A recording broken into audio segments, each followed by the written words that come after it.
Well, today's Thursday, and that means it's time for a tale from the air. So today we're going to go back to where it all began on Captiva Island.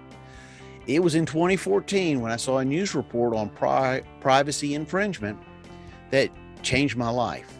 I knew from that 15-minute report and that maybe 20-second flight of the drone that they showed that aerial inspections were for real estate, or real estate really could use aerial inspections.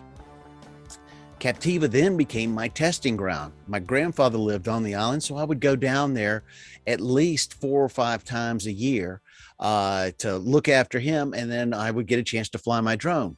My first drone that I tested out on the island was a Parrot AR 2.0. Now, it was a clunky drone, and it flew from my phone, and it had a USB thumb drive to capture the footage from a fixed camera. Needless to say, it was kind of clumsy when it was flying in the air, but it really taught me to respect drones, that's for sure.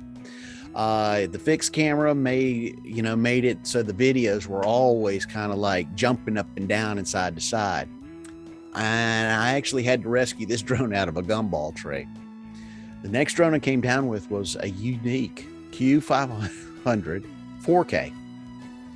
Now, it's also a clunky drone, but it had a super great camera, and I captured some great videography and photography on Captiva. But I didn't really trust that drone to go too far away, just due to the fact that it just really wasn't quite sure because of its clunkiness what stability it would be to hold on to a signal out there. I then purchased a DJI Mavic Pro, and that is a great drone for the price. It's a matter of fact, I actually crashed that first one into that dock on Captiva, and I had to buy another one. Unfortunately, I haven't flown in Captiva since 2018, and I don't know if I'll ever get back, but I've had some amazing projects after, and I will share that with you on future episodes of Tales from the Air.